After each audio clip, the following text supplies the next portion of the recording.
시편 92편 제가 도표를 저렇게 그렸는데 느낌이 오시는지 모르겠어요. 굉장히 업빗으로 시작합니다.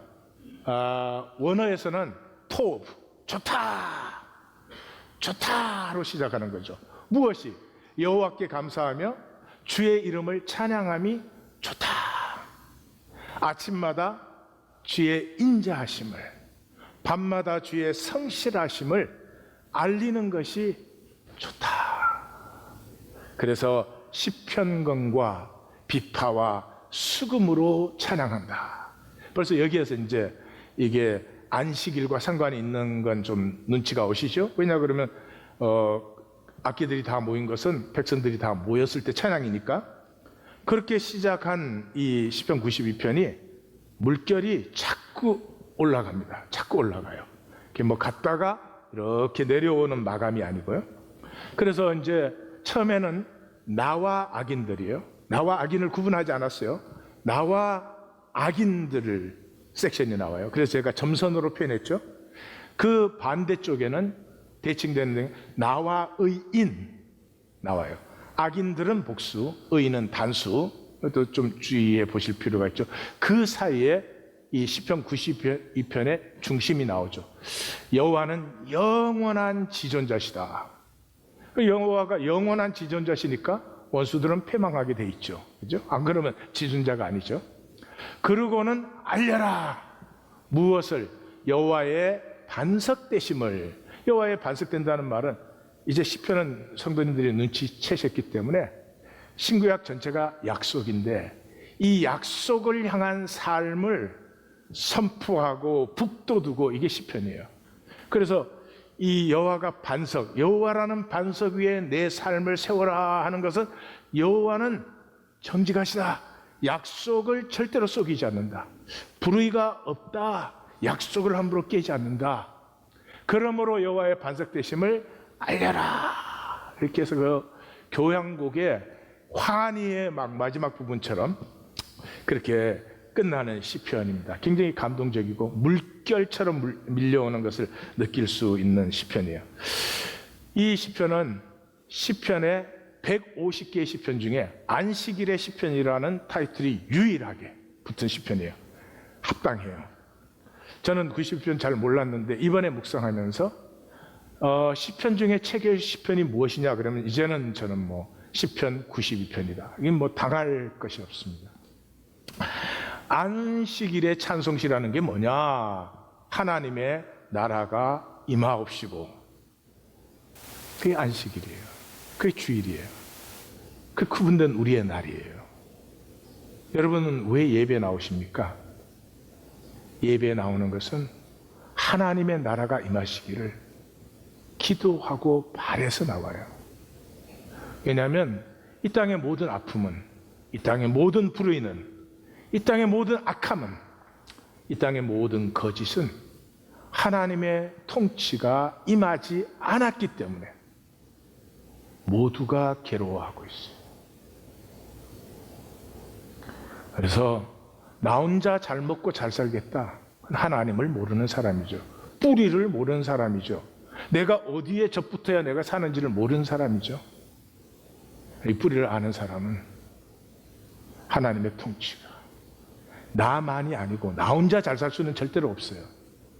이 땅에 통치가 임하게 하옵소서. 이게 8절과 9절이에요. 여호와는 영원토록 치존하시니이다.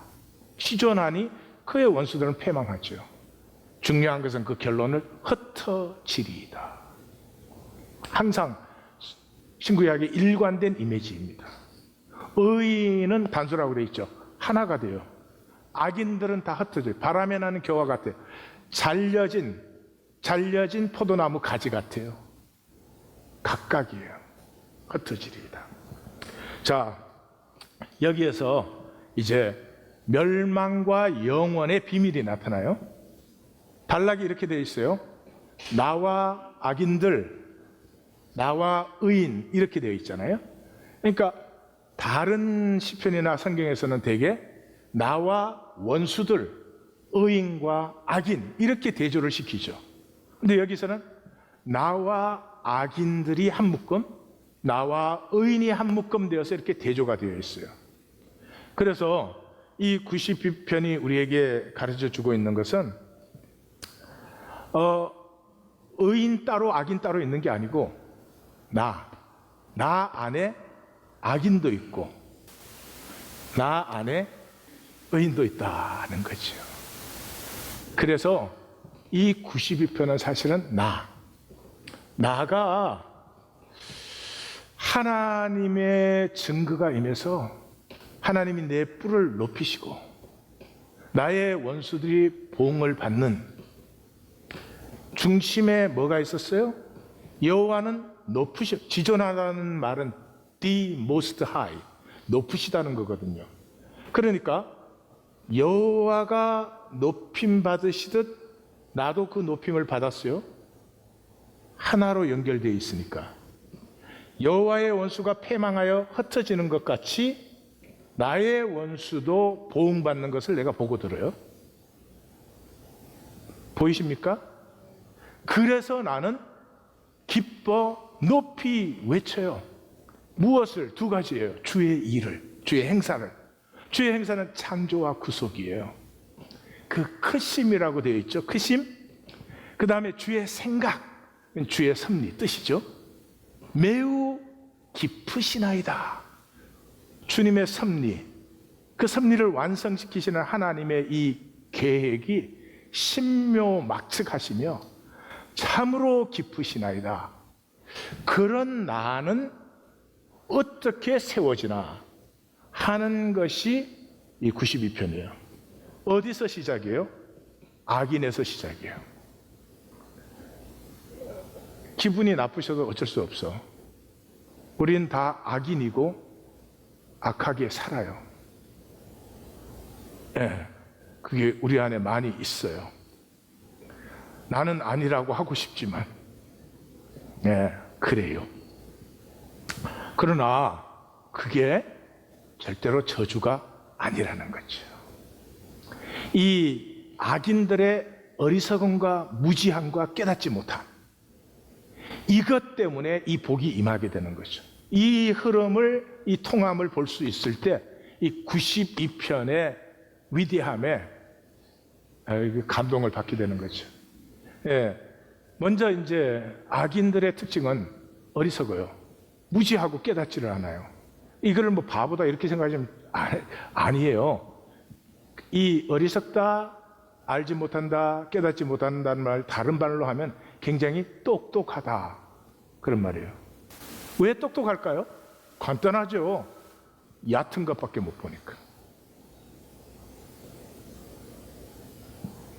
주의 생각이 매우 뭐하다고요? 깊으시나이다. 이 현상의 얕은 것밖에 못 봐요? 깊은 것을 보지 못해. 그러니까 이 현상이 얕은 거야 뭐 다 아는 거 아니에요. 얼마나 말이 똑똑한지 몰라. 얼마나 논리가 분명한지 몰라. 어디 가도 잘난 사람이에요. 그 다음에 주의 행사가 어찌 그리 크신지요. 큰 거를 몰라. 나의 세계는 뭐예요? 내가 태어나서 내가 자라나고 내가 배워오고 내가 살고 내가 경험한 세계가 나예요. 이건 모래 한 알보다 작은 거예요. 근데 그 세계가 나의 전부니까 내가 다 알지. 그걸 넘어선 무한한 하나님의 크신 세계는 모르지. 그래서 똑똑해요. 이 깊음과 크심을 아는 사람은 똑똑할 수가 없죠. 사실 좀 바보같이 보여요. 복이에요. 네. 그 비트겐슈타인이라고 이 철학을 끝낸 철학자예요. 제가 좋아합니다. 그 유럽의 강철왕의 아들이에요. 그래서 그 아버지가 그 엄청난 기업을 이 아들에게 물려주려고. 근데 이 아들은 생각이 하나도 없어 그런 거예요. 싫다는 거예요. 그리고 전쟁에 나가가지고 그 아버지 사실 피하려고 전쟁을 나간 거예요. 전쟁을 나갔는데 이 사람 뭐 죽음은 뭐고 삶은 뭐고 뭐가 그렇게 다른 점이 있어? 이런 사람이에요. 죽음을 두려워하지 않으니까 이 뭐 체격도 그렇게 좋은 사람이 아닌데 무공훈장을 2개나 받아버렸어. 그러다가 포로로 잡혔는데, 포로로 잡혔다는 소식 듣자마자 아버지가 뭐 유럽 전체를 움직이는 사람이니까 포로에서 빼내려고 하니까 비트겐슈타인이, 아니 다른 사람 다 포로로 잡혀있는데 왜 나만 나가요? 아니요, 천만의 말씀. 그래서 그 포로로 잡혀 있으면서 서양 철학을 완성시키는 책을 그때 씁니다. 근데 그 비트겐슈타인이 이 사람의 어리석음을 2가지로 얘기해요. 첫째는 이 삶의 어리석음이요. 근데 그 파리통에 비유를 했어요. 옛날에는 이제 파리약이 없었어요. 옛날에는, 그때는 파리통을 어떻게 만드냐면 큰 반원 이렇게 구요. 구를 만들고 그 위쪽에다가 파리가 좋아하는 음식을 붙여놔요. 그리고 그 밑에 이렇게 물을 담아놔요. 그럼 파리가 그 좋아하는 음식을 먹으려고 그 안에 들어가서 실컷 먹고는 밑으로 들어왔으니까 밑으로 나가야 되잖아요. 근데 파리가 밑으로 나갈까요, 안 나갈까요?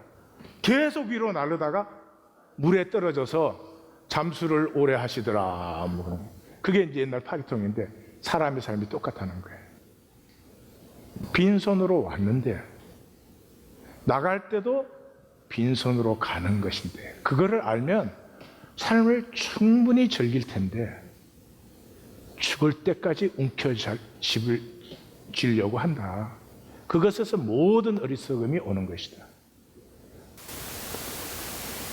다시 말씀드려요. 어리석음 자체가 저주가 아니고 어리석음을 붙들어지고 있을 때 저주가 된다.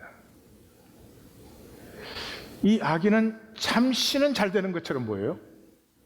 그런데 멸망하고 흩어지는 그 패망에 이르게 되는데, 그건 언제 그러냐 그러면 어리석음을 스스로 붙들어지고 있을 때. 92편은 그 자리에 눌러앉아서 정당화하는 삶을 떠나라는 거죠. 그 생각과 논리의 어리석음을 알으라는 거죠. 풀은 흥황해 보여도 금시 마르는 것이에요. 그러므로 그 자리를 떠나서 침노에 들어가야 돼요. 어디로? 의인의 번성과 장성함으로. 여호와의 집 하나님의 뜰로 침노에 들어가야 돼요. 그러나 조금 이따 보시겠지만 이게 그렇게 쉽지 않습니다. 이게 침노에 들어가려고 하면은 이 내 논리의 세계만 보는 게 아니라 내 논리 세계를 벗어난 세계의 그 초월성과 복을 봐야 돼요. 그 전환이 일어나야 돼요. 그래서 이래요. 유클리드 기하학은 평면기하학이잖아요. 그러니까 유클리드 기하학에 의하면 평행선은 만날 수 있어요, 없어요? 근데 리만 기하학, 기하학이 여러 가지 있습니다. 근데 뭐 리만 기하학은 인문에 불과하지만 리만 기하학이라고 하는 것은 이제 중력에 의해서 우리의 공간이 휘어진다는 사실을 발견했죠. 그러므로 휘어진 공간의 평행선은 만날까요, 못 만날까요? 다 만나죠. 무한히 만나죠. 그래서 이 평면 공간밖에 모르는 사람은 모든 실제를 부인합니다. 현상에 보이는 것 외에 숨겨진 실제를 다 부인해요. 행복이 어딨냐? 행복한 척 하는 거지 행복한 사람이 어딨어 이래요. 자기가 불행하면 자기가 불행하지 남까지 불행했으면 좋겠지. 자기가 불행했으니까. 아닙니다. 아무리 그래도 행복이 있습니다. 또 이래요. 하나됨이 가능하냐? 부부 사이에도 하나가 안 되는데, 응? 하나가 안 될 때는 싸우기라도 하면 정드는데 어떻게 하나가 되냐? 그래요? 그게 자기의 한계예요. 하나됨의 실제가 분명히 있어요. 그래서 시편 92편은 이 하나의 평면에서 또 하나의 차원으로 들어가서 그 실제가 자라난 아름다움을 보여주는 시편이에요. 그래서 제가 말씀드렸죠? 지존자는 영원히 높으시고 그 지존하시니까 원수들은 패망하게 되어 있어요. 나의 운명이 지존자와 같이 높아질 뿐만 아니라 원수들이 패망되는 것을 봐야 돼요. 어떻게 하면 그게 돼요? 지존자와 하나가 되면. 지존자와 하나 된다는 말이 뭐예요? 지존자가 진실하시잖아요. 나도 진실해야 돼요. 진실하지 않으면서 하나가 되겠다. 그건 안 되는 일이지. 지존자는 자유하시잖아요. 나도 그 자유를 배워야지. 그것을 어떻게 하느냐? 우리의 출발점은 악인의 무지예요. 우리 모두가 우리 자리를 붙들어지고 싶어 해요. 내가 갖고 온 내 자리, 이거 없어질까 봐 굉장히 힘들어합니다. 조금 이따 이제 주일날 모였을 때 무슨 일이 일어나야 되는가, 일어나는가 또 하는 걸 우리가 보겠는데, 자, 이 악인의 무지와 그러므로 잠깐의 현상으로 끝나는 이 멸망에서 그 자리에 앉아 있으면 안 되고 우리가 침노해야 돼요. 침노하는 것은 뭐 의지나 결단으로 되는 것이 아니고 이 세계의 절망과 이 세계를 넘어선 세계의 그 열림이, 그 번성이, 그 아름다움이 보이기 시작할 때 침노가 시작되는 거죠. 그래서 침노하는 사람은 지존이 보여야 돼요. 이 땅의 것 가지고 네가 더 많이 가졌냐, 내가 더 많이 가졌냐, 이 사람은 침노가 없어요. 있을 수가 없죠. 높음이 보여야 돼요. 그 초월성이. 이 지존이 보일 때 두 가지를 해요. 첫째, 회개를 합니다. 회개라고 하는 것은 실제로 행동에 옮기는 거예요. 후회는 생각으로만. 저 악인의 자리에 머물러 있는 사람은 후회가 많아요. 그랬을 걸, 저랬을 걸, 그렇게 살아서는 안 되는데 어쨌을 걸 생각은. 물이 동하는데 넣어줄 사람이 없습니다. 뭐 이런 복잡합니다. 그러나 결코 행동하지 않아요. 왜냐하면 내가 지켜온 자리, 38년을 지켜온 자리잖아요. 38년을 지켜온 자리. 그 다음에 두 번째 특징이 기도합니다. 기도는 위시가 아닙니다. 기도라고 하는 것은 내 생명이 항하기 시작하는 거죠. 내가 기도하기 시작한다는 것은 내 생명이 항해야 될 무언가가 보이기 시작하는 거죠. 그래서 멈출 수가 없어요. 그래서 강청하는 예화가 나오는 거죠. 네 욕심을 따라가지고 떼쓰라 그런 게 아닙니다. 존재적으로 멈출 수가 없어요. 그죠?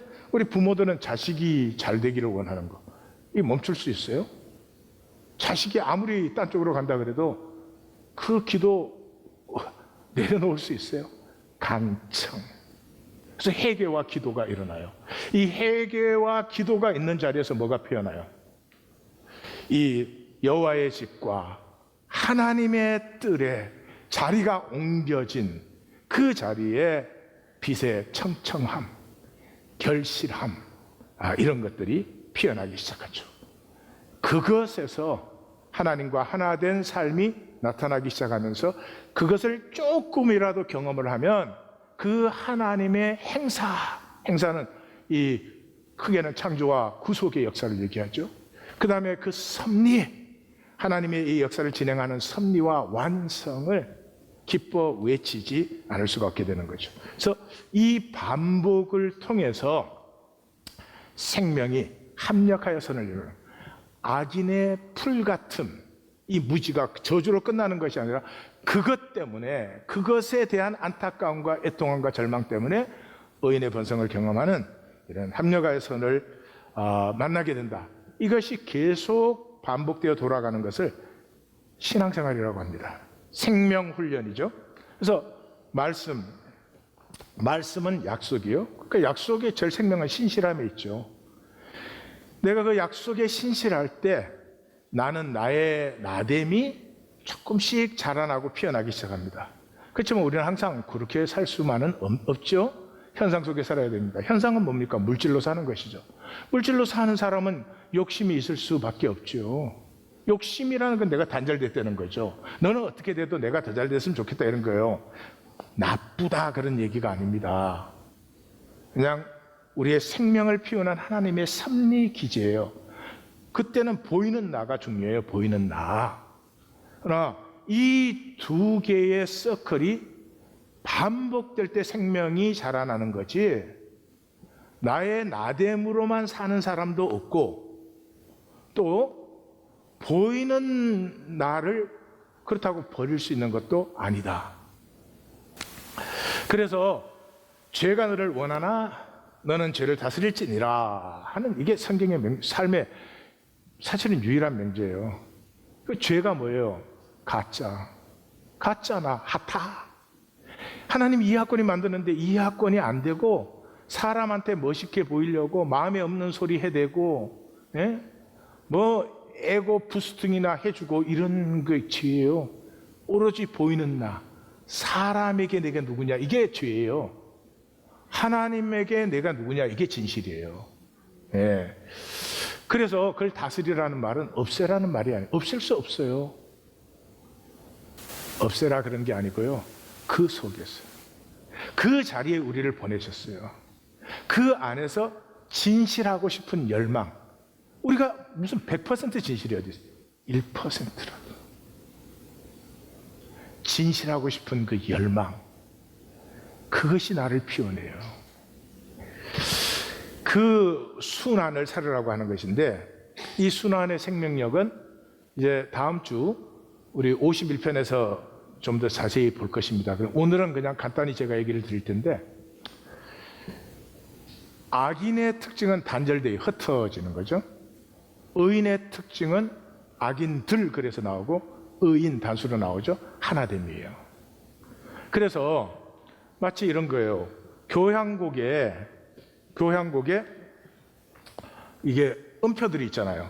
뭐 음자리표, 음표, 심표, 뭐 조표, 또 뭐 있어요, 박자표, 뭐 등등등 있잖아요.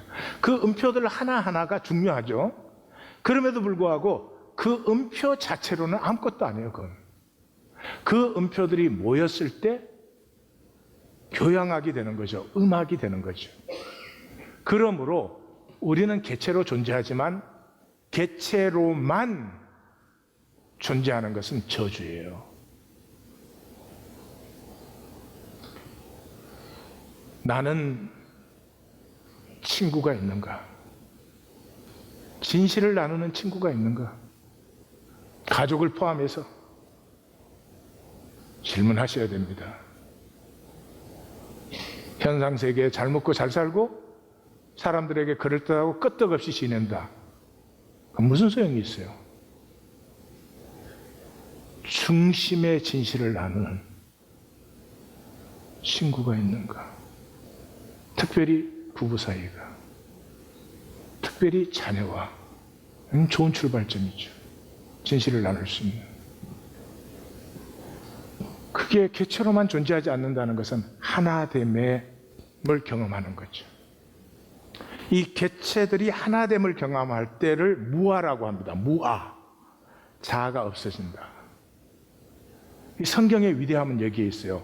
모든 종교나 사상에서는 이 무아가 100% 무아라고 말을 해요. 그런데 적어도 인류 역사에 아무리 찾아봐도 이 100%의 무아를 이룬 사람은 없어요. 그게 존재하는지 모르겠어요. 제 생각엔 존재하지 않아요. 현상 세계에서. 성경은 1%더 좋다는 거죠. 예배를 드리는데 찬양 하나에, 찬양 하나가 내 가슴을 터치하면 그 작은 구멍을 향해서, 이 바늘구멍에 빛 들어오는 것 같은 거예요. 그 작은 구멍을 향해서 빛이 확 들어와서 나 전체를 감싸 안아요. 내가 전체가 무아여서가 아니고,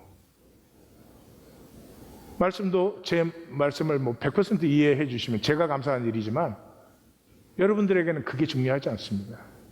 그 어떤 말 한마디, 호플리 모아된 한마디,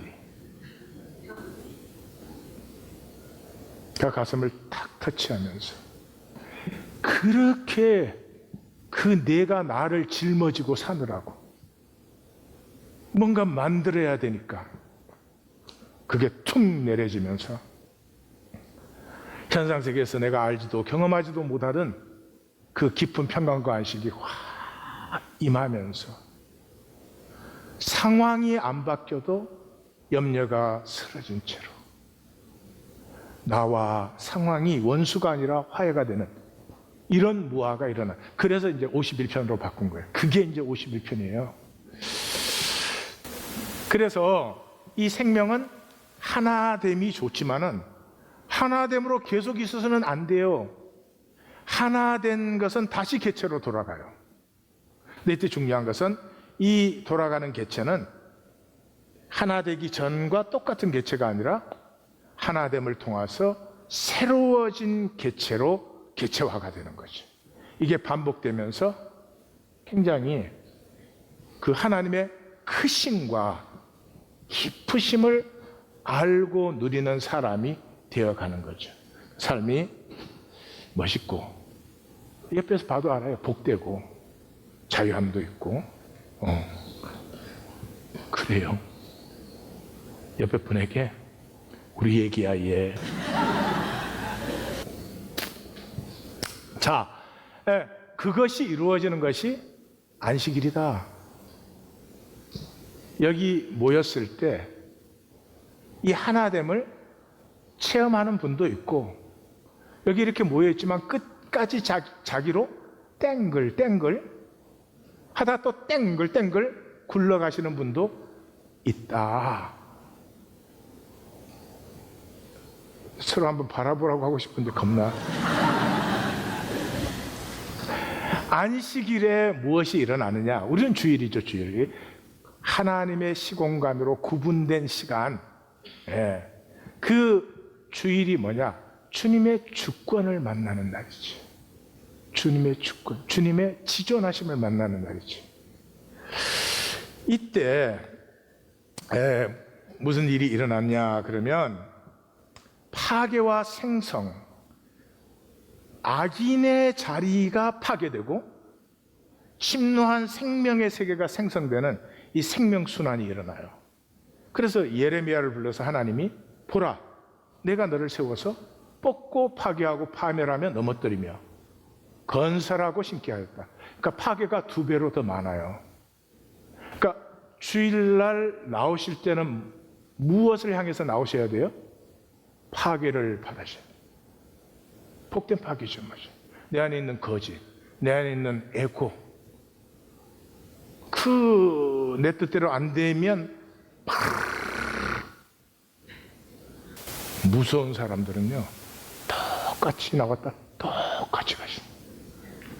하나님과 똑같은 사람, 어제나 오늘이나 내일이나 변함이 없으신. 그래서 이 안식일에 일어나는 일이 뭐예요? 요한복음 5장에서는 명절 안식일에 예수님이 예루살렘으로 올라가시죠. 명절 안식일 예루살렘에 올라가셨으면 예수님 어디로 가야 돼요? 성전으로 가야죠. 그 성전으로 가지 않고 베데스다 연못가로 갔어요. 베데스다 연못가가 어디예요? 자리 지키기에 열광인 사람들. 물가에 자리 잡은 사람이 최고야. 그건 소수고 힘들어. 그만 바로 옆에만 자리 잡았으면 물이 동할 때 떠르르 굴러가면 되는데, 근데 거기는 너무 힘들어서 한 3번째 줄쯤에 자리 잡았어요. 이 뒤로도 줄이 많아. 이 3번째 자리에 있어봐야 평생 구원 없어. 왜냐하면 제일 먼저 또로로 못하니까. 옆에 말씀해 주세요. 구원이 또로로인지 난 처음 알았어요. 구원은 없는 자리야. 그래도 이번 3번째 줄에 자리 잡느라고 내가 얼마나 고생을 했는데. 38년 동안 지킨 자리예요.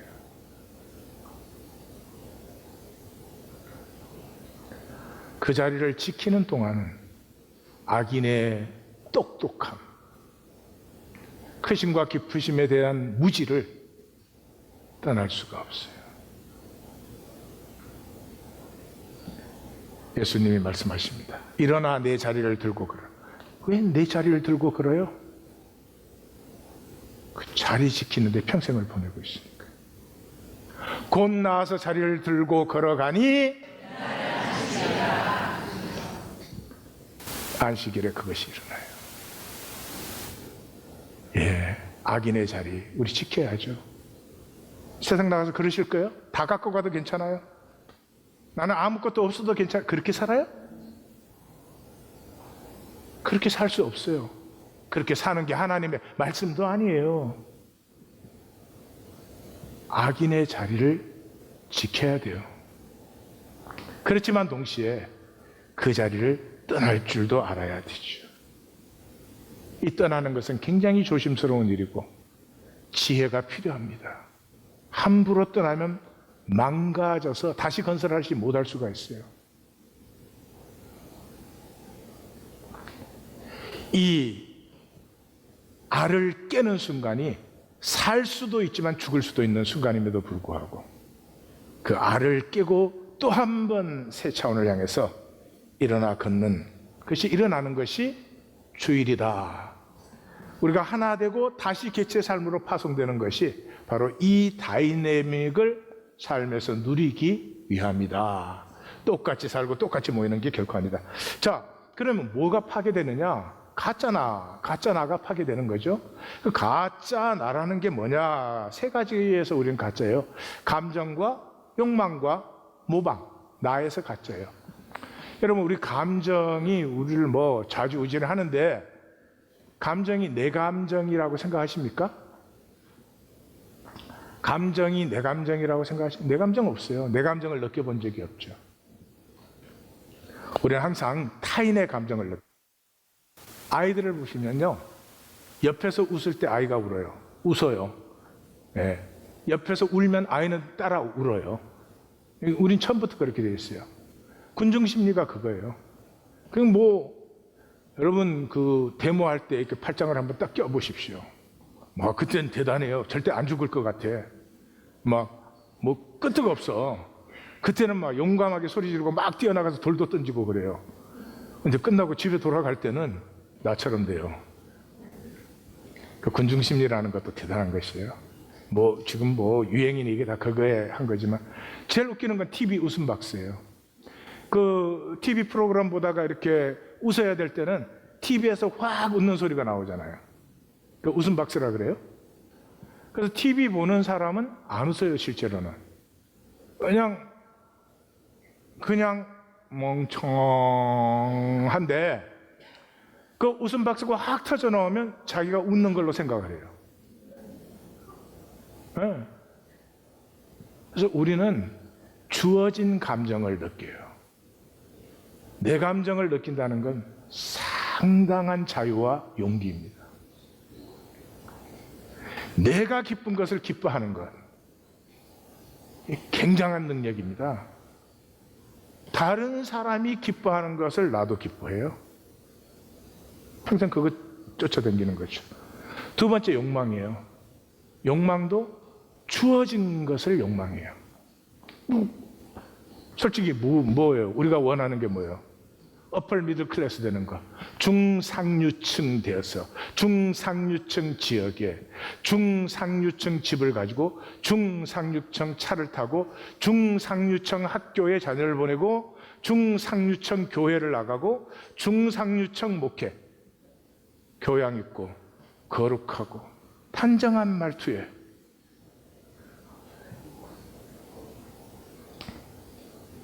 예수님 만나면 기절할 사람들, 감정의 진실과 욕망의 진실을, 진리 자체이신 예수님을 만나면 기절할 사람들. 그래서 유행 아니에요. 유행 따라 사는 거죠. 어쩔 수가 없어요. 촌스럽고 세련된 게 따로 있어요? 그 시대가 결정을 해줘요. 그 시대가. 우리는 그 문화의 오토파일럿으로 살아요. 가짜 욕망, 주어진 것으로 살아요. 그 다음에 나됨도 주어진 나됨이에요. 내가 되고 싶은 나가 아니고, 특별히 우리는 이제 소비 사회가 되면서, 소비 사회라는 건 대량 생산이 가능해지면서, 전에는 이제 귀족의 삶과 평민의 삶은 딱 나누어져 있어요. 서로 알지도 못하고 교류도 없고 서로 상관도 없었어요. 그런데 이제 이 대량 생산이 시작되면서 누구든지 귀족이 될 수 있어요. 귀족처럼 입을 수 있고, 귀족 같은 집을 지을 수 있고, 귀족이 될 수 있어요. 그러니까 우리 사회가 규정한 엘리트 그룹의 말씨를, 엘리트 그룹의 교양을, 무엇보다 엘리트 그룹의 소유를 흉내낼 수 있는 것이 내가 잘 되는 거예요. 모방. 그래서 우리는 다 주어진 감정, 주어진 욕망, 주어진 나로 살고 있어요. 나를 살아보지 못해요. 허무하죠. 여러분, 주어진 것 자체가 나쁜 게 아니고요, 주어진 것밖에 모르면 가능성을 몰라요. You only live with the givens. You never know what possible is. 이 학권에게 주어진 것으로 하여튼 스테디움에 뚜껑 덮어가지고 막 사람들 다 많이 모아가지고 막 말하면 뻥뻥뻥 가고. 여러분, 어째 그런 게 없으세요? 막 그게 나야, 나 꿈이야, 욕망이고 막 그거 되면 막 좋아하고. 그렇게 주어진 것으로 사는 사람은 진정으로 내 안에서 가능한 것이 무엇인지,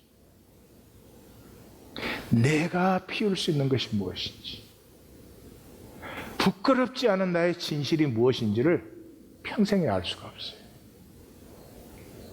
그래서 다스림을 상실해요. 나의 주권이 상실되어졌죠. 다 주어진 것으로 타자의 삶을 살아요. 자기는 자기가 산다고 생각하는데 타자가 준 감정과 타자가 준 욕망과 타자가 준 자기를 살죠. 여기에서 우리는 침노를 상실해요. interactivity. 여러분, 이 사회는 지금 현재 21세기는 우리는 interactivity는 완전히 사라지고 interpassivity, 상호 수동. 나도 너의 에고 안 건드려, 너도 나의 에고 안 건드려. 약속이 있을 수가 없어요. 모든 것은 거래예요. 부부관계까지도. 이 에고를 건드리지 못하는 것이 가장 강한 것이 어디예요? 교회예요, 교회. 무엇 때문에?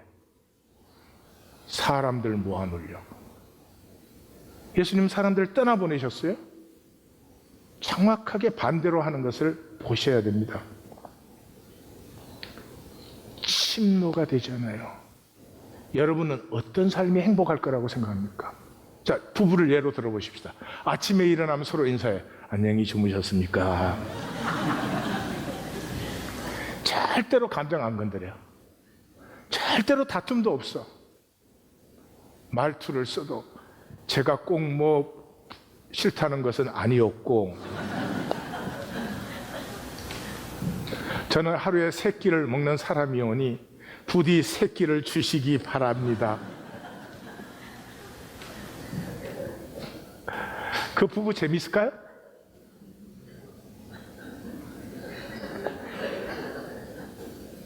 근데 우린 다 왜 그렇게 살아요? 침노할 수 있어요. 침노하려면 사랑이 있기 때문에 침노할 수 있어요. 침노받을 수 있는 것은 서로가 신뢰가 있기 때문에 침노를 받아요. 아픔 속의 행복을, 서로가 껍질을 깨는 성장 속에서의 보람을 느끼는 것이 침노예요. 현상의 폭력이 무섭습니다. 우리는 육체로 현상 속에 살아야 하니까. 그러나 진실의 힘은 겁과 비할 바가 아닙니다. 되게 비겁하게 내 자리 조금 지키면서 그렇게 사시면 끝에 내가 나를 버립니다. 하나님이 나를 버리지 않습니다. 내가 나를 버립니다. 내가 나를 버리지 않으면 내게 내가 더 저주가 되는 것이죠. 자기는 비겁하다고 생각했던 아버지가 결정적인 시간에 진실 하나로만 그 보안관과 그 경찰들 앞에 서는 그 모습이 이 유클리드 기하학에 있던 제임스 바머 주니어를 리만 기하학으로 옮겨버리는 거지.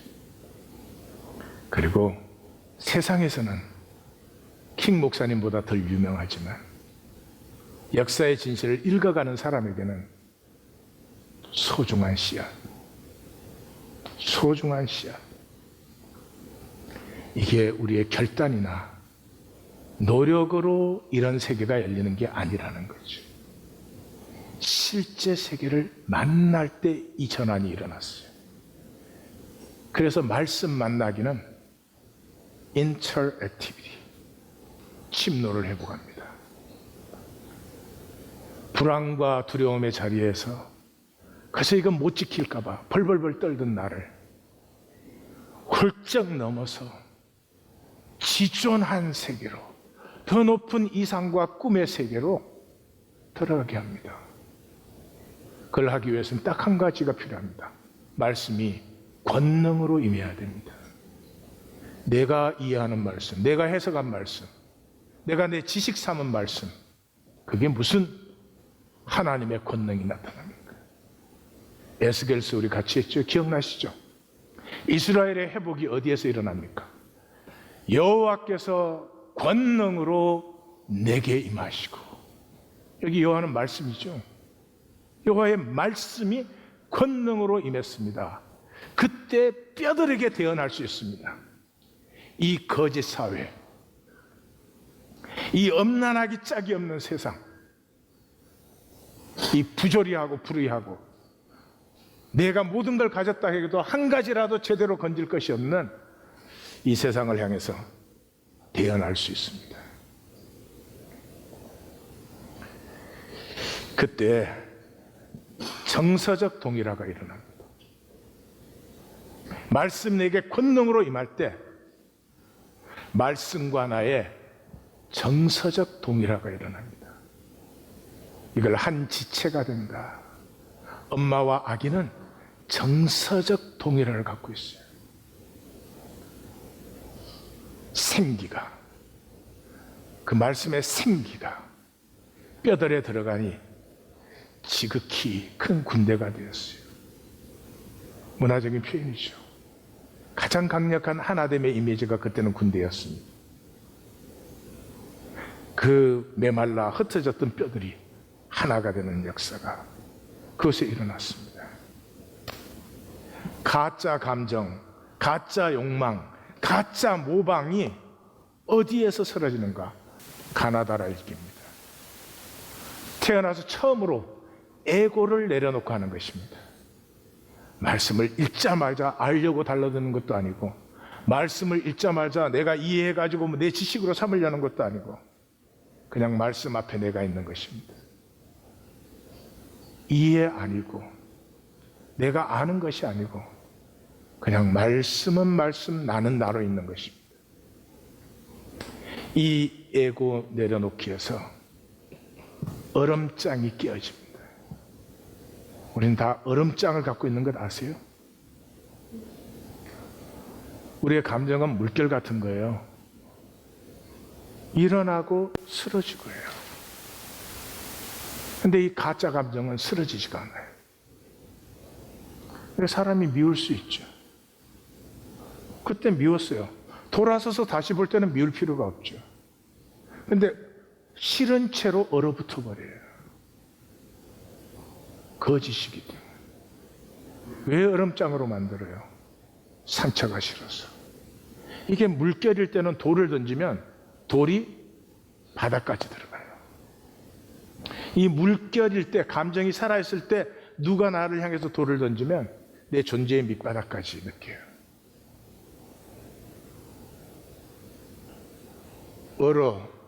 얼음장을 만들어버리면 바깥에서는 뭐를 했을지 모르지만 내 안에는 들어오지 않습니다. 아픔의 문제만이 아닙니다. 사랑의 문제, 의의 문제, 이 모든 것에 우리는 우리 가슴을 얼음장으로 만들어 놨습니다. 나를 보호하기 위해서.